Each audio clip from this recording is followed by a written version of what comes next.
구약성경 느헤미야 12장 22절에서 30절까지 말씀입니다. 엘리야십과 요야다와 요하난과 아뚜아 때의 레위 사람의 족장이 모두 책에 기록되었고 바사왕 다리오 때의 제사장도 책에 기록되었고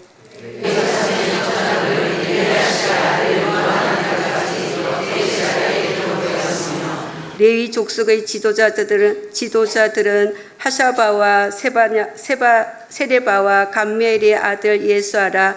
그들은 그들의 형제의 맞은편에 있어 하나님의 사람 다윗의 명령대로 순서를 따라 주를 찬양하며 감사하고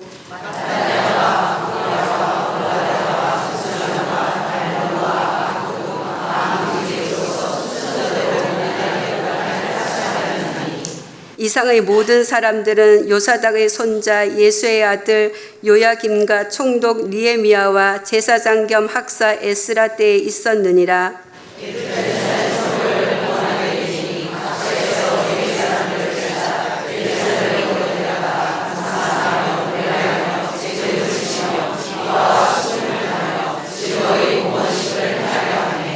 이에 노래하는 자들이 예루살렘 사방들과 느도바 사람의 마을에서 모여들고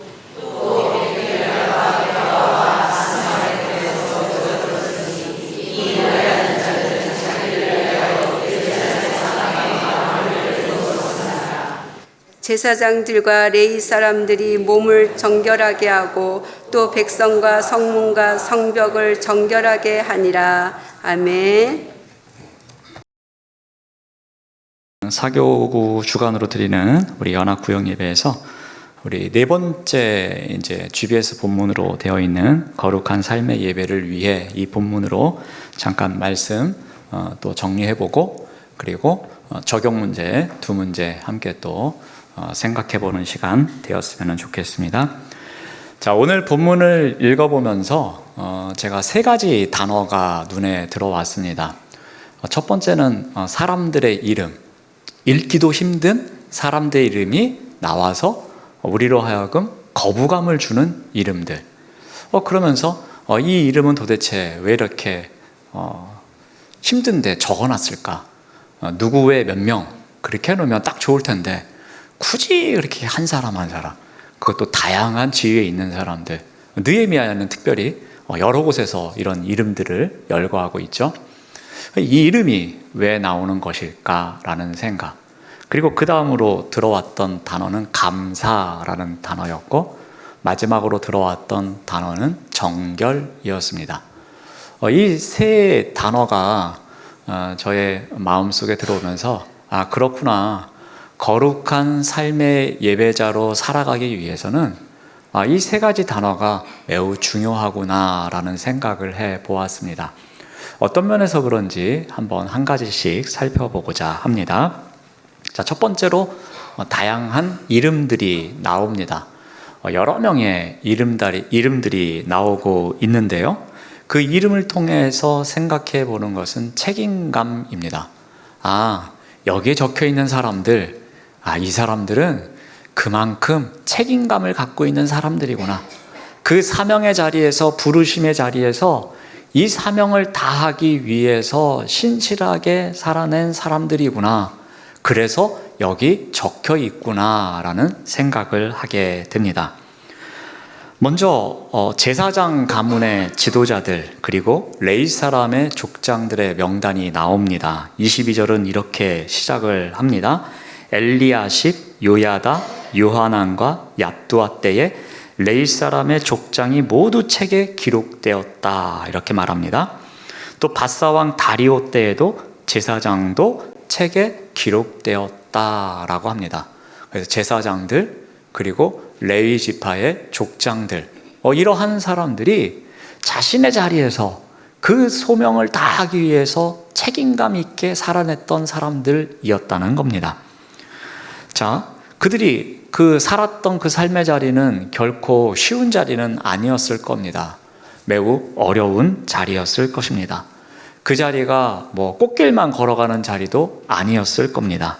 그럼에도 불구하고 그들은 그 자리에서 맡겨진 일을 계속해서 감당한 사람들, 그 사람들이었습니다.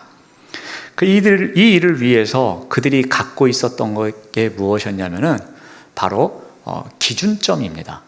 그러니까 나에게 맡겨준 그 책임을 다하기 위해서, 그 사명을 다하기 위해서 그 자리에서 내가 이것만큼은 꼭 붙잡아야지, 이거대로 내가 따라 살아야지, 이것만은 지켜야지 하는 기준점이 그들에게 분명히 있었습니다. 근데 그 기준점이 무엇이었습니까? 24절은 이렇게 말합니다. 앞에 이름은 힘드니까요, 뒤에 있는 빨간 글씨만 보도록 하겠습니다. 다윗의 명령대로입니다. 그러니까 다윗의 명령대로 그들이 열심히 살았던 것입니다. 다윗의 명령이라는 기준 하나, 그것을 붙잡고서 그들은 그들의 자리에서 신실하게 책임을 다했던 것입니다. 그렇다면 이 다윗의 명령은 무엇이겠습니까? 그것은 다윗 시대에 이스라엘과 하나님과의 관계, 다윗 시대에 정말 하나님께서 그 백성들을 사랑해 주시고 그 백성들이 하나님을 사랑하기 위해서 애쓰며 살았던 모습, 그것을 위해서 다윗 왕과 그 백성들이 애썼던 모습, 그 모습대로 한번 살아가고자 했던 그 기준점이 그들에게 있었다는 거죠. 맞아, 다윗 왕 때에 그 다윗 왕의 명령대로 따라서 다윗과 그 백성들이 함께 애썼던 그 모습, 그 기준점 하나만이라도 붙잡고 좀 살아가 보자.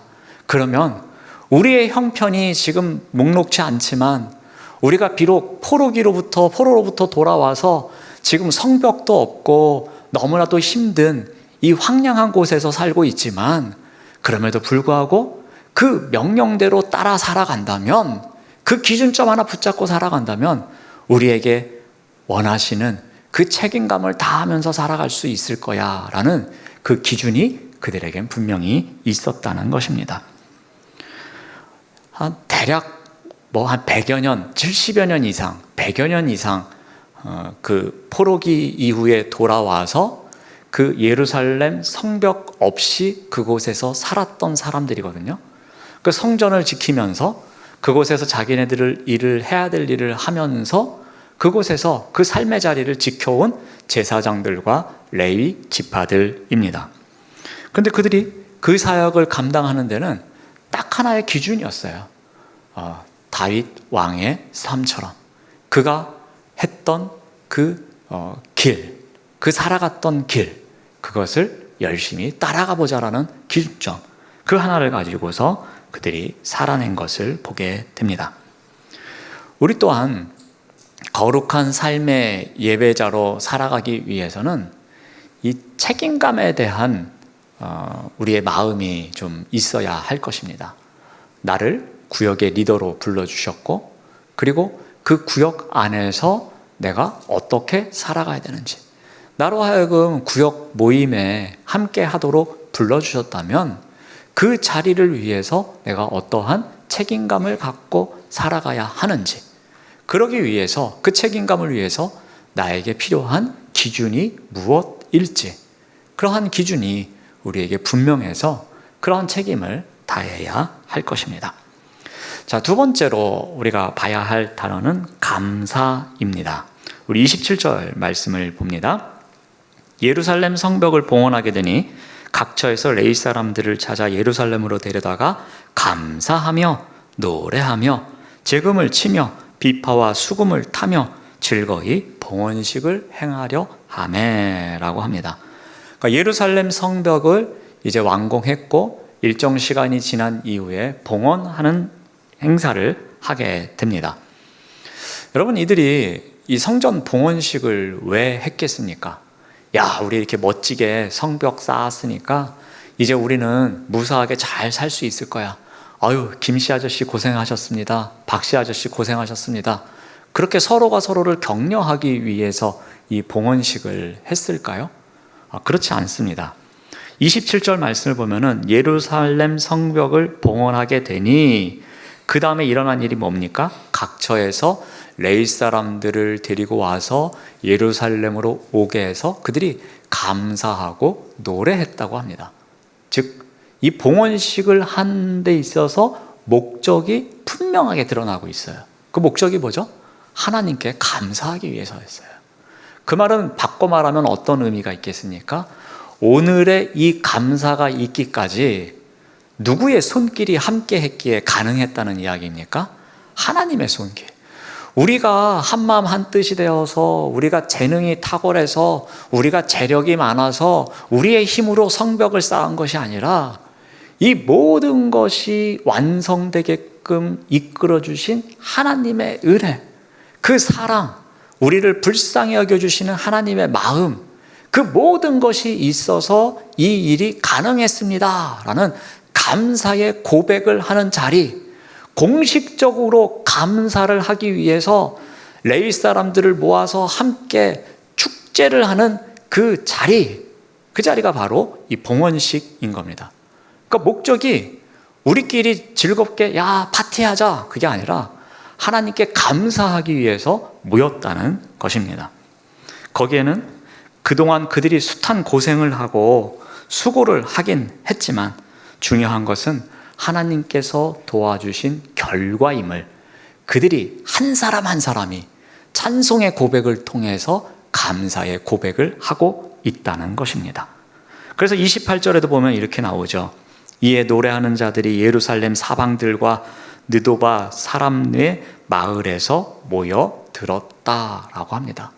그 많은 사람들이, 그 주변에서 있던 사람들이 나도 그 감사의 자리에 나아가겠노라고, 나도 그 봉헌식 자체가 중요한 것이 아니라 이렇게 완성되도록 이끌어 주신 하나님께 감사하겠다고 그 감사의 고백을 드리기 위해서 모여 들었다라고 이야기합니다. 여러분, 이렇게 막 상상해 보면 막 감격이 몰려오지 않아요? 그 성벽이 완성되었다고, 봉헌식을 드려야 되는데 그 사람들이 모여서 야 막 부둥켜 안고 울고 그러면서 하나 같은 마음으로 하나님을 찬양하는 그 자리. 뭐 곡조가 뭐 대단한 게 있었겠습니까? 뭐 엄청나게 화려한 게 있었겠습니까? 그렇지 않지만 눈물과 진정한 감사의 고백이 넘치는 봉헌식이 되지 않았겠습니까? 여러분, 우리가 우리의 삶의 자리에서 거룩한 삶의 예배자로 살아가기 위해서는 이러한 감사가 끊이지 않아야 합니다. 하루하루를 돌아보며 하루하루를 시작하는 그 시간에 하나님, 오늘 하루도 하나님의 은혜가 없으면 살아갈 수 없습니다. 오늘 하루도 하나님의 은혜 가운데 이렇게 힘든 일이 있었지만 그럼에도 불구하고 이렇게 잘 마무리하게 해주시니 감사합니다라는 이러한 감사의 고백. 그래서 감격이 넘쳐나는 감사. 담임 목사가 감사하래, 그래서 억지로 감사하는 게 아니라 내가 삶 속에서 하나님의 손길이 함께 하심에 대해서 정말 그 마음속 깊은 곳에서 극히 나오는 그 감사의 고백이 우리에게 넘쳐야 한다는 것입니다. 그런 감사의 고백이 넘치는 자리, 그 자리가 당연히 거룩한 삶의 예배를 드리는 그 예배자의 자리가 아니겠습니까? 그런 생각을 해봅니다. 감사하는 마음이 우리 일상의 삶 속에서 그 공간을 가득 채워 나가기를 간절히 소망합니다. 세 번째 단어는 정결이라는 단어입니다. 예루살렘 성벽이 완성되었습니다. 그런데 오늘 완성됐다고 내일 봉헌식을 하지 않았어요. 이들은 시간을 두고서 그 봉헌식을 준비합니다. 그 준비하는 과정에 무엇이 있었냐면요, 우리 느헤미야 8장 3절 말씀을 보면은 그들이 수문 앞 광장에 모였습니다. 새벽부터 정오까지 사람들이 다 모여가지고 함께 봉독하는 말씀, 그 봉독해주는 말씀에, 그 율법책에 사람들이 귀를 기울이고 말씀 앞에서 아멘, 아멘 하면서 그 말씀을 통해서 내가 하나님께서 우리를 통해서 무슨 일을 하셨는지, 그 역사가 무엇인지 그 은혜에 응답하고자 하는 마음의 준비를 하고 있었던 것입니다. 또 그들은 절기를 지켰어요. 그래서 느헤미야 8장 14절에 보면은 율법에 기록된 바를 본즉, 즉 말씀을 통해서 배웠어요. 배우니까 아, 그렇구나, 우리가 지켜야 될 절기가 있구나, 우리가 귀로만 듣고 눈으로만 보는 것이 아니라 우리의 손과 발이 움직이면서 실천해야 되는 것이 있구나, 우리 삶 속에서 살아내야 되는 것이 있구나 하면서 그들이 절기를 지킵니다. 그래서 7째 달 절기에 초막에서 거하는, 그래서 초막절을 지키고자 하는 그러한 삶을 살아갑니다. 또 어떠한 일도 있습니까? 9장 38절에 보면은 새 언약을 세우기도 하죠. 우리가 이 모든 일로 말미암아 이제 견고한 언약을 세워 기록하고 우리의 방백들과 레위 사람들과 제사장들이 다 임봉하였나이다 라고 합니다. 그냥 적당히 그들이 뭐런 봉헌식을 하는 것이 아니라 말씀 앞에서 준비하고 또 손과 발이 움직이면서 행동으로 살아내고, 거기서도 끝나지 않아서 하나님, 저희가 이제는 이렇게 살겠습니다 하면서 자신들의 결단을 글로 적어서 봉인하는 그런 자리까지 나아가기도 합니다. 율법을 지키는 것뿐만이 아니라 그것을 삶으로 살아내기 위해서, 자신들의 삶으로 실천하기 위해서 그들이 이렇게 준비하는 과정을 겪습니다. 자, 그러면서 그들이 가장 마지막으로 한 일이 무엇이었냐면은 30절 말씀을 봅니다. 제사장들과 레위 사람들이 몸을 정결하게 하고 또 백성과 성문과 성벽을 정결하게 하였다라고 합니다. 이 성벽 봉헌식에 참여한 사람들, 이 사람들이 어떻게 합니까? 정결하게. 이 말은 바꿔 말하면 정말 그 봉헌식 날짜를 손꼽아 기다리면서 최선을 다해서, 야, 3일이 남았구나, 2일이 남았구나, 이제 내일이구나, 그 마음으로, 간절한 마음으로, 설레이는 마음으로 하나님, 제가 이 봉헌식을 앞두고 어떻게 해야 하겠습니까? 그런 가운데 지난 삶을 돌아보며 누구를 미워했던 마음, 그리고 내가 하나님을 떠났던 그 마음, 그리고 하나님이 없다고 하면서 죄를 지었던 그런 상황, 그 모든 것들을 내려놓으며 하나님, 제가 정결하게 되기를 원합니다. 제가 이렇게 죄 가운데 살아왔지만 이 봉헌식을 앞두고 하나님, 제가 정결케 되기를 바랍니다. 이 정결한 마음으로 주님 앞에 나아가기를 바랍니다. 이러한 마음으로 그들이 준비하고 있었다는 것입니다. 그래서 이 봉헌식이 시작되었을 때 그들은 자신들을 더 정결하게 하기 위해서 몸을 정결하게 하고, 그러니 최대한 별로 좋은 것도 없었겠지만 그래도 갖고 있는 것 중에서는 가장 좋은 옷을 입고, 그 당시에 빗이 있었는지 없었는지 모르겠지만 머리도 좀 빗고, 그리고 머리에 좀 띠도 두르고, 그리고 손도 좀 씻고, 아마 그러지 않았을까. 그래서 최선을 다해서 자신이 할 수 있는 것, 그것을 준비해서 나오는 것, 이것이 정결함이 아닐까 생각해 봅니다. 우리가 거룩한 삶을 드리는 예배자로 살아가기 위해서는 이런 정결에 대한 마음, 그렇다고 깔끔 떨라는 얘기가 아닙니다. 그러한 얘기가 아니라 우리가 당연히 허물 많은 인생 아니겠습니까? 나도 모르게 살짝 거짓말할 때도 있고, 나도 모르게 겉에서는 웃지만 뒤돌아서서는 미워하는 말 할 때도 있고, 나도 모르게 밤에 막 씩씩거리면서 어떤 사람에 대해서 험담할 때도 있고, 그런 삶을 사는 허물 많은 인생 아닙니까? 그런 인생을 우리가 인정해야 한다는 겁니다. 나는 떳떳하고 나는 뭐든지 다 잘했고 내가 하나님 앞에서 부족한 것 하나도 없어, 그런 삶을 살아가는 것이 아니라 나의 부족함을 늘 돌아보는 그러한 삶의 자세, 그것이 어떻게 보면 우리에게 요구되는 정결이 아닐까 생각해 봅니다. 우리가 거룩한 삶의 예배자로 살아가기 위해서는 우리가 이러한 자세가 있어야 될 것이라고 생각합니다. 내가 정말 깨끗하다, 나는 진짜 티끌 하나도, 나는 털어도 티끌 하나도 안 나온다, 그렇게 떵떵거리는 것이 아니라 하나님, 제가 먼저 회개합니다. 하나님, 제가 먼저 무릎 꿇습니다. 하나님, 제가 먼저 하나님 앞으로 나아가겠습니다. 하나님, 저를 손잡아 주십시오.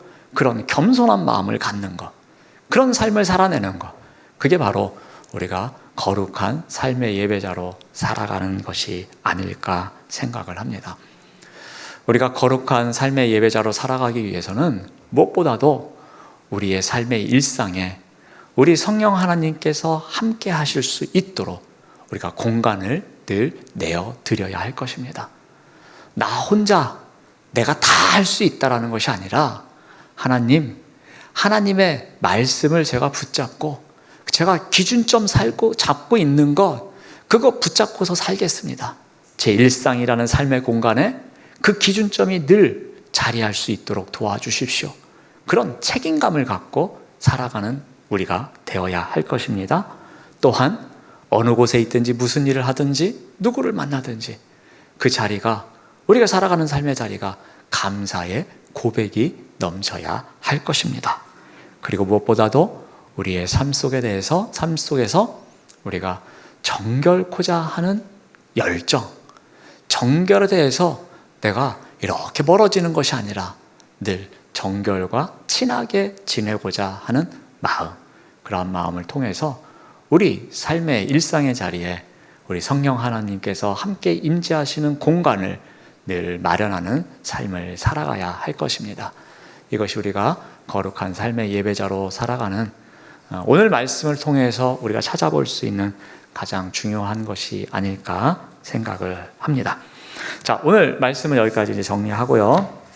자, 우리 큐티책을 가져오신 분들은 182쪽을 펼쳐보시면, 큐티책을 가져오신 분은 이렇게 182쪽을 찾아보려는데 이렇게 종이 넘기는 소리가 안 납니다. 이럴 때 찾아오는 절망감. 몇 년째 얘기를 해도 그래도 그냥 이렇게 성경책이라도 넘기고 이렇게 소리를 내시든지 그러면 네, 가능하면 그래도 제가 뭐 두란노랑 제가 커미션 받는 거 1푼도 없습니다. 그렇지만 또 우리에게 조금이라도 도움이 된다는 생각에 계속해서 일단 강조는 합니다. 우리 첫 번째 적용 문제 보겠습니다. 하나님을 예배하는 나의 모습이 모두 기록된다면, 끔찍하죠? 얼마나 끔찍합니까? 하나님을 예배하는 나의 모습. 이것은 우리가 공식 석상만을 이야기하는 게 아닙니다. 주일 예배, 수요 예배, 그런 소위 말하는 공예배만을 이야기하는 것이 아닙니다. 우리 삶의 예배까지 포함되는 겁니다. 하나님을 예배하는 나의 모습이 모두 기록된다면 어떤 점을 바로잡고 새롭게 해야 할까요? 라고 되어 있습니다. 이 첫 번째 문제에서 제가 아까 3가지 말씀드렸던 것 중에 첫 번째 단어인 책임감이라는 것, 그 책임감에 대해서 다시 한번 생각해 보시면 좋겠습니다. 하나님을 예배하는 모습, 분명히 허물이 많습니다. 그 허물이 많은 그 나의 예배자의 자리를 한번 돌아보시면서, 그렇구나, 내가 이렇게 허물 많지만 그럼에도 불구하고 나를 예배자로 불러주셨으니 예배자로 살아가는 그 자리에서 내가 책임감이 있어야겠다라는 것. 내가 집사로서, 권사로서, 장로로서, 목사로서 어떤 그런 직분이 주는 책임감이 아니라 내가 그리스도인으로서, 내가 예배자로서 갖는 책임감, 내가 어떻게 예배자로 살아가야 하는지 그 책임감. 그렇다면 그 책임감을 위해서는 우리에게도 분명한 기준이 있어야 할 것입니다. 내가 예배자로 살아가고자 하는 책임, 그 책임을 다하기 위해서, 그래, 나는 최소한 이것만큼은 지켜야지, 내가 예배자로 살아가면서 내가 이것만큼은 해야지 라는 나만의 기준이 있을 거 아닙니까? 그 기준만큼이라도 좀 붙잡고 살아가시면 좋겠습니다. 근데 아마도 저도 그렇지만 그 기준만큼도 지키는 일이 참 쉽지 않습니다. 이런 일 저런 일 생기고 하다 보면 나도 모르게 헉헉거리다 하루 끝나면은 내가 오늘 예배자로 살았는지, 내가 오늘 목사로 살았는지, 직원으로 살았는지, 어떻게 살았는지 그거 막 헷갈릴 때도 있어요. 그런데 우리가 예배자로 살아가는 그 책임감, 그 책임감이 분명하다면, 그리고 그 책임감을 다하기 위한 기준이 확고하다면 우리가 부족하지만 그나마 예배자로서의 삶을 살아내지 않을까 생각을 합니다. 한번 그런 면에서 한번 이 문제를 다시 한번 우리가 점검해 드렸습니다. 그래서 이 귀한 공동체가 이 다윗의 명령대로 그 다윗과 같이 살아가고자 했던 것, 그 시대의 이스라엘 백성들이 살아가고자 했던 것, 자신들이 그 포로 시대를 힘들게 살아오면서 다시 이 땅에 귀환했을 때 그 다윗 시대의 영광이 다시 회복되기를 바라는 마음으로 그 시대에 그들이 겪었던 그 일을 넘어서 그들이 희망하는 그 다윗 왕 때의 모습을, 그 기준을 붙잡고서 살아가고자 했던 것, 그런 것처럼 우리 또한 우리의 예배자의 삶을 위해서 무엇을 붙잡아야 하는지 그것은 개개인이 확고하게 갖고 있어야 할 것입니다. 자, 두 번째 적용 문제로 가보겠습니다. 마음을 정결하게 하고 거룩한 삶을 살아가기 위해 내가 할 수 있는 것은 무엇인지 나누어 봅시다 라고 문제가 적혀 있습니다. 자, 여기에서는 우리 조금 전에 다뤘던 세 개의 단어 중에 두 가지 남은 단어가 나오지 않을까 생각을 합니다. 과연 내가 마음을 정결하게 하고 거룩한 삶을 살아가기 위해서 내가 감사하는 삶을 살아가고 있는가? 그래서 여러 번 강조하지 않습니까? 여러분, 감사 노트를 쓰십시오. 감사 일기를 쓰십시오. 하루에 감사한 것 한 가지라도 꼭 기록해 보십시오. 아무리 말씀을 드려도 잘 안 하잖아요. 그럼에도 불구하고 우리는 늘 감사가 넘치는 삶을 살아가야 되지 않을까 생각을 해봅니다. 이것이 우리가 거룩한 삶을 살아가기 위해서는 꼭 필요한 일이 아닐까 생각합니다.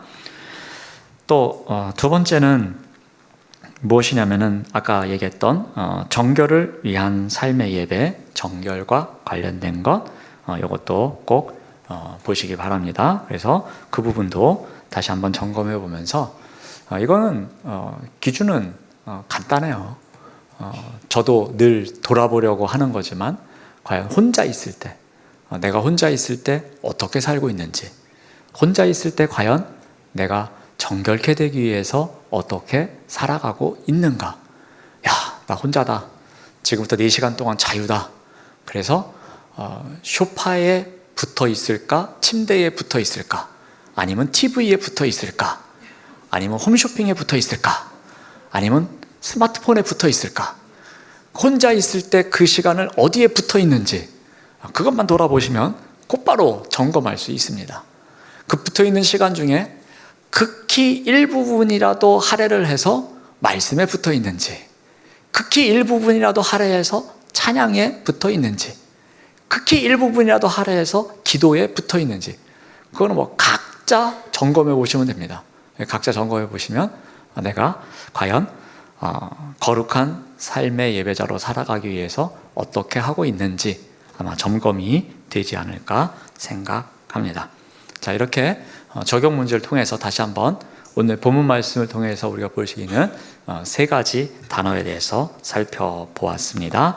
우리 책임, 감사, 그리고 정결, 이 세 가지를 통해서 내가 거룩한 삶의 예배자로 살아가기 위해 어떻게 해야 되는지 한번 오늘 또 점검해 보시고, 그리고 끝난 이후에 교구별 모임하시고 식사교제를 하실 때에 다른 얘기 하지 마시고 당신은 어떻게 살고 있습니까? 그렇게 하면서 한번 나눠보시고 나는 이렇게 해보니까 참 좋더라. 내가 혼자 있을 때 이렇게 해보니까 내가 게으름을 이겨낼 수 있더라. 내가 혼자 있을 때 이렇게 해보니까 내가 TV와 함께 사는 인생이 아닌 말씀과 함께 사는 인생이 되었더라 하면서 좋은 경험이 있으시면 함께 나누시면서 서로 또 이렇게 교제를 나누면 좋지 않을까 생각을 해봅니다. 네, 이래서 오늘 순서는 다 마치고요.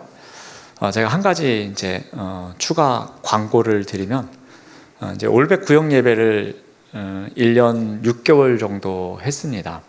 제가 처음에는 2년 정도를 목표로 했는데 2년 안에 끝나지는 못할 것 같습니다. 그리고 9월 달에도 해보려고 했는데 두 구역하고 더 이상 못할 정도로 별로 일정이 나오지를 못해서 하질 못했고 10월에도 그렇게 많은 날이 나오지는 않습니다.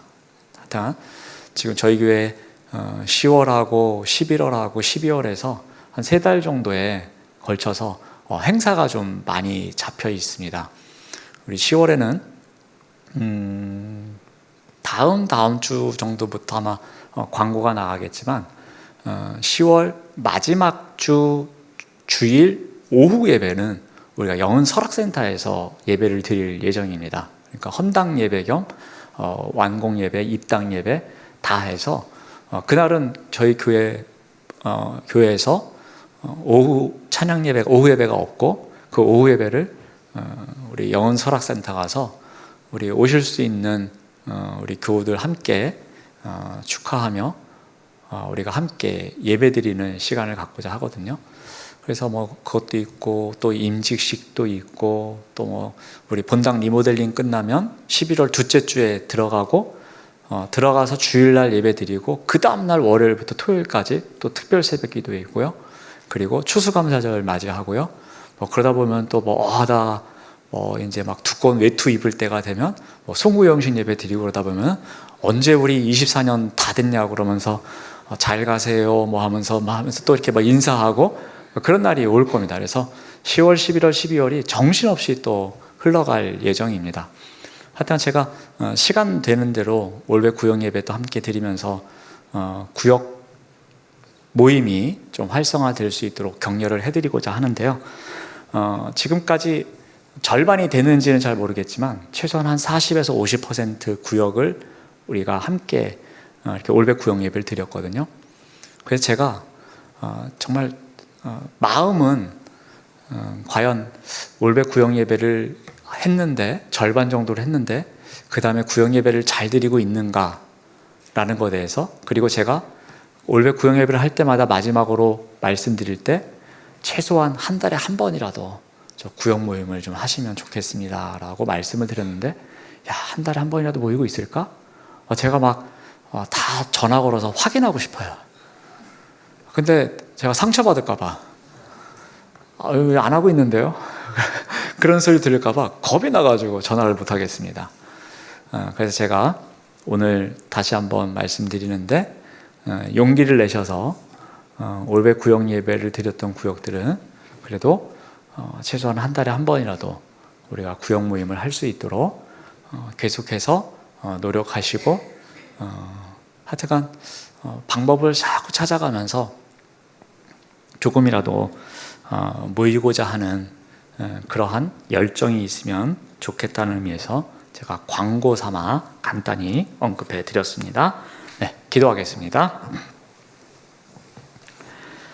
하나님 감사합니다. 거룩한 삶의 예배를 위해서 우리가 어떻게 살아가야 하는지 오늘 말씀을 통해서 돌아봅니다. 하나님, 우리를 부르신 그 자리에서 좀 더 책임감을 갖고 살아가도록 인도하여 주시옵소서. 우리의 삶의 자리에서 상황이 녹록지 않을지라도 그 자리에서 감사하는 고백이 넘쳐나게 하여 주시옵소서. 하나님, 또한 우리의 삶이 주님께 나아가기 위해서 정결하기 위한 그러한 각고의 노력이 있는 우리의 삶의 자리가, 예배자의 자리가 될 수 있도록 인도하여 주시옵소서. 예수님의 이름으로 기도드립니다. 아멘. 광고 말씀 드립니다. 연합 구역 예배는 구역원들과 함께 드리는 예배입니다. 구역원들을 독려하셔서 함께 예배 드리시기를 바랍니다.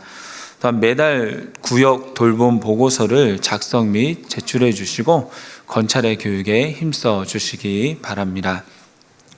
하반기 담임 목사님과 함께하는 올백 구역 예배와 올백 구역 신방에도 힘써 주시기 바랍니다.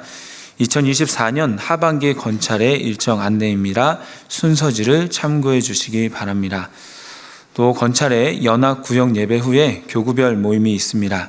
지난번 모임 때와 장소가 변경된 교구가 있습니다. 박스 광고를 참고해 주셔서 그 이동 장소로 모여주시기 바랍니다. 또 아까도 목사님께서 이제 설교 중에 잠깐 언급하셨는데, 우리 교회가 이제 매일매일 이 생명의 삶으로 큐티를 하고 있는데, 우리 구역 그 건찰회 예배 때는, 우리 연합 구역 예배 때는 생명의 삶 그 큐티 책을 꼭 가지고 오시기를 바랍니다. 그거 어디서 파냐면 1층 로비에서 판매하고 있습니다. 예, 판매하는 여전도회가 있는데 거기는 한 50권 정도 더 이제 좀 요번에는 구입하셔가지고 다음번에 오실 때는 뭐를 가져오라고요? 예, 생명의 삶 큐티책 5,000원 합니다. 예, 그거 꼭 가지고 오시기 바랍니다.